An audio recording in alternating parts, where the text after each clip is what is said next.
Você sabia que a maior parte do carbono no mundo não é assimilável? Você sabe o significado da palavra assimilável?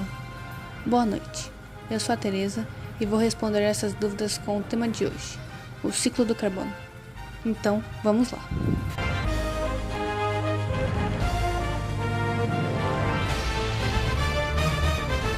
Por que comecei falando sobre assimilação?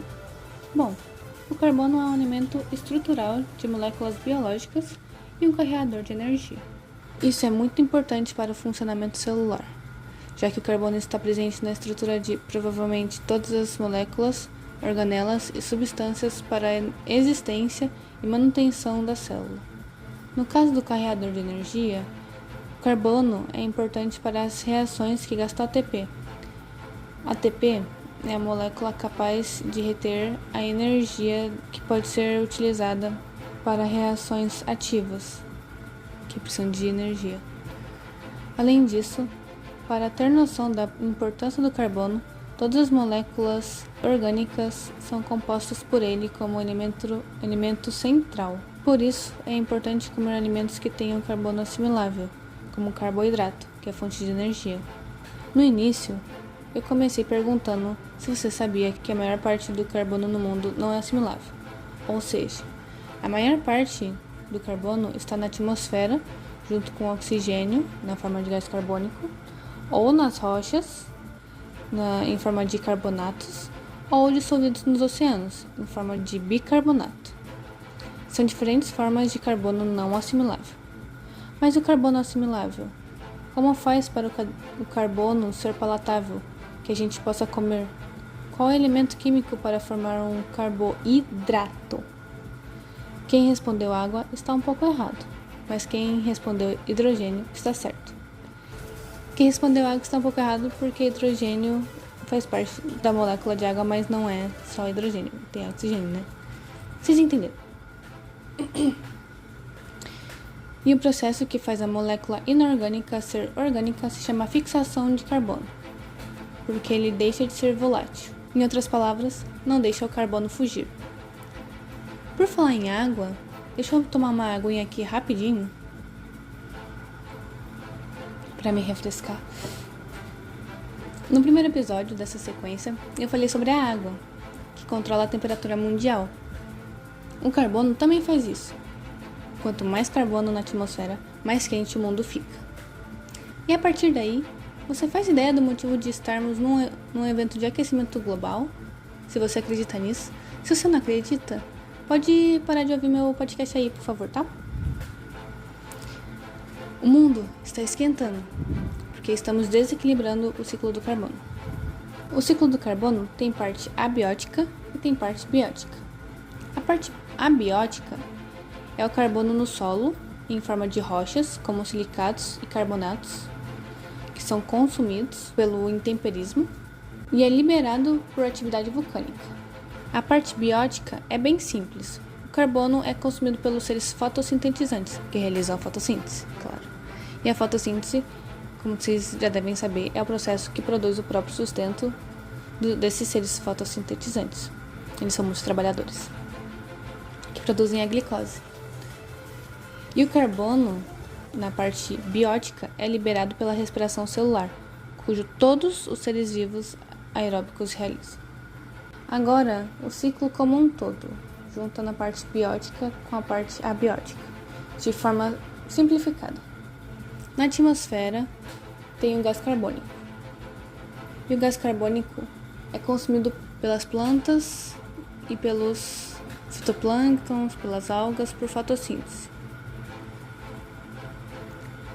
Aí depois vem a cadeia, após isso, vem a cadeia trófica. O herbívoro come as algas ou a planta, o carnívoro come o herbívoro, tanto terrestre, aquático e tal. E após a morte desses seres vivos, né, que são as carcaças, por exemplo, de grandes carnívoros como felinos, ou corpos de grandes baleias no fundo dos oceanos, fazem com que a concentração do carbono no solo ou no fundo do oceano seja maior pela decomposição da matéria orgânica. Além disso, o movimento interno da Terra, com a atividade das placas tectônicas, realizam ações de subducção, que são movimentos na qual o continente é carregado para o interior da placa, levando também o carbono preso no solo. Nos oceanos, além da matéria orgânica retida no fundo dos oceanos, o carbono é dissolvido através da relação da atmosfera com o mar e, com a entrada do carbono, realiza algumas reações químicas dentro do oceano, podendo formar bicarbonato de cálcio, podendo ser utilizado para carapaças de moluscos, como conchas. A volta do carbono para a atmosfera, que está nos oceanos, é realizada pela atividade vulcânica, assim fechando o ciclo do carbono, que há um equilíbrio. E agora voltando àquela pergunta, você faz ideia do motivo de estarmos no evento de aquecimento global?